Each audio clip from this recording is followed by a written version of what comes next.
Hey guys, welcomes all of you my YouTube channel new Gurukul centre of excellence. कैसे हैं आप सब। तो आज आप सब लोगों के लिए एक नई खुशखबरी लेकर हम आए हैं और ये खुशखबरी ये है कि जो हमारे बैच में जो ऑफलाइन क्लासेस चलती हैं, हमारे कोचिंग में जो ऑफलाइन क्लासेस चलती हैं 6, 7, 8, 9th, 10th, 11th और 12th की, यानी कि हम कह सकते हैं कि 6 to 12th, तो आप लोगों को इंग्लिश पढ़ाने के लिए एक नए सर की हायरिंग हुई है जिनका नाम है नेम सिंह। और ये सर जो है न्यू दिल्ली के रहने वाले हैं और ये जो है वहाँ की दृष्टि कोचिंग सेंटर में इंग्लिश की क्लास लेते हैं। तो आने वाली 1 अगस्त से, जो आगामी 1 अगस्त है, 1 अगस्त से आप लोगों के लिए लेकर आ रहे हैं इंग्लिश का एक नया बैच।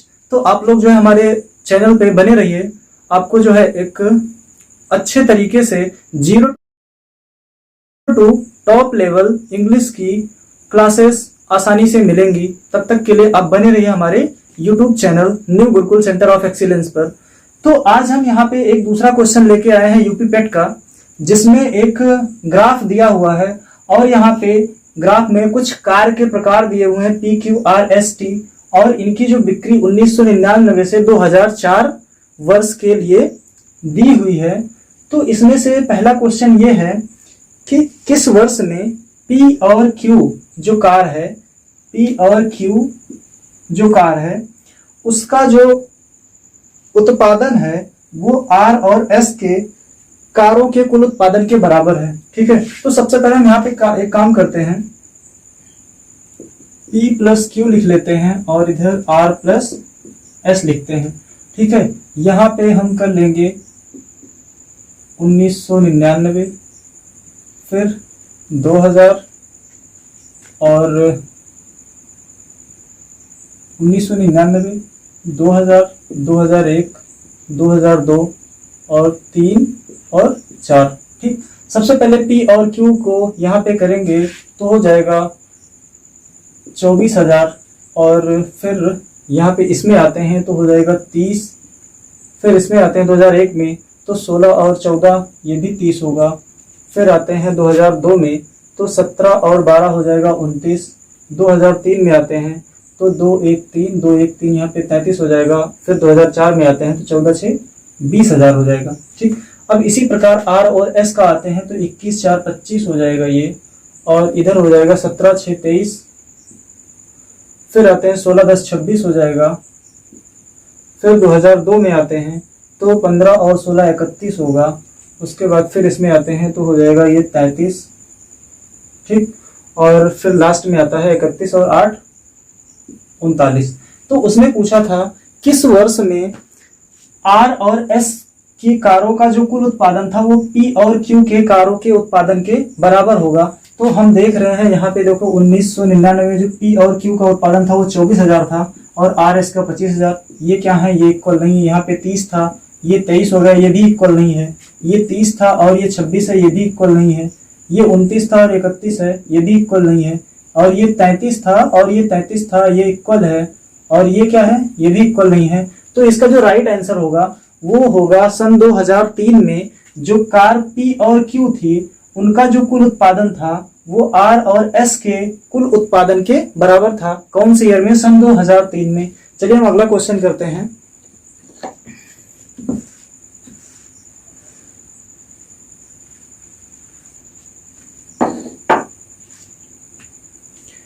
अगला क्वेश्चन है किस वर्ष में सभी प्रकार की कारों का कुल उत्पादन 1999 से 2004 की अवधि के दौरान कुल उत्पादन के वार्षिक औसत के लगभग बराबर था।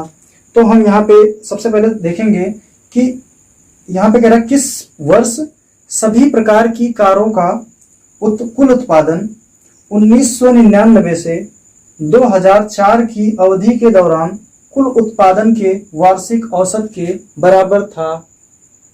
तो यहाँ पे हम क्या करेंगे, सबसे पहले निकालेंगे इनका वार्षिक औसत उत्पादन। वार्षिक औसत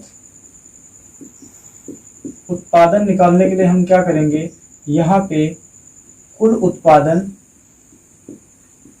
कुल प्रकार की कारों का उत्पादन, अब कितने वर्ष थे, 1 2 3 4 5 और 6, तो 6 वर्ष थे। तो यहाँ पे 74 प्लस 71 प्लस 75 प्लस 90 80 प्लस 86 बटे में कितना 6। अब देखो इसको जोड़ते हैं, 6 6 6 5 11 11 1 12 12 5 17 के 7 हासिल 1 8 8 16 16 9 25 25 7 32 32 7 39 39 7 46 और 1 47 बटे में 6।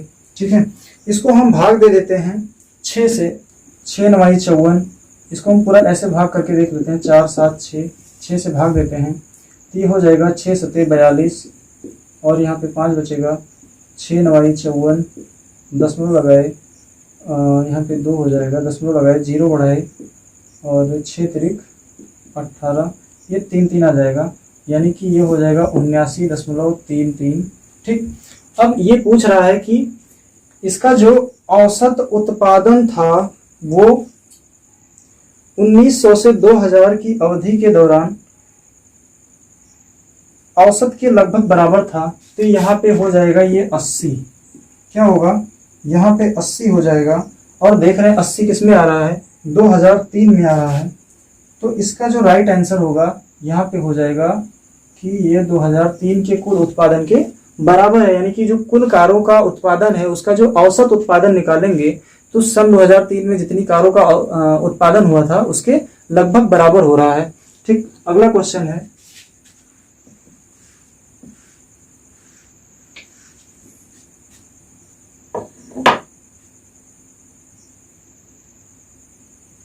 कह रहा किस प्रकार की कारों का उत्पादन वर्ष 2003 के दौरान सभी प्रकार की कारों के कुल उत्पादन का 25% था।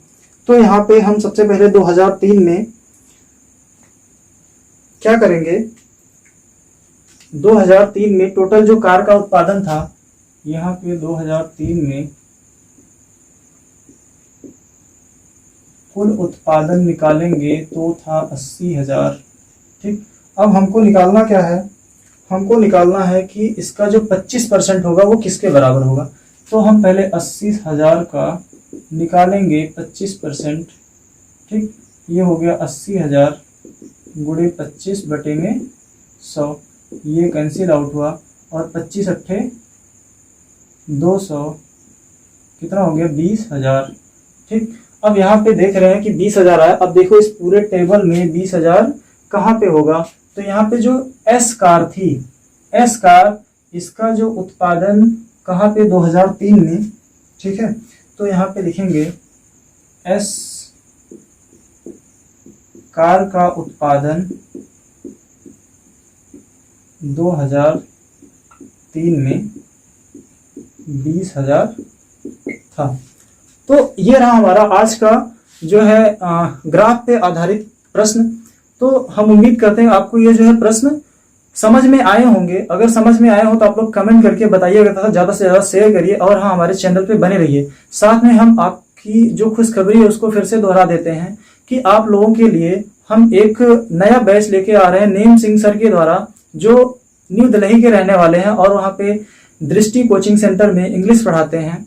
तो आप लोगों के लिए वो जो इंग्लिश है वो 0 to टॉप लेवल वाली इंग्लिश लेके आ रहे हैं, जो इंग्लिश क्या होगी एकेडमिक टू कंपटीशन लेवल पूरी तरह से कवर होगी और आपको वहां पे एकदम इंग्लिश जो है अच्छे तरीके से कवर की जाएगी। तो आप लोग बने रहिए हमारे YouTube चैनल पे और 1 तारीख से जो इंग्लिश की क्लास शुरू होने वाली है उसको देखने के लिए आप लोग बने रहिए।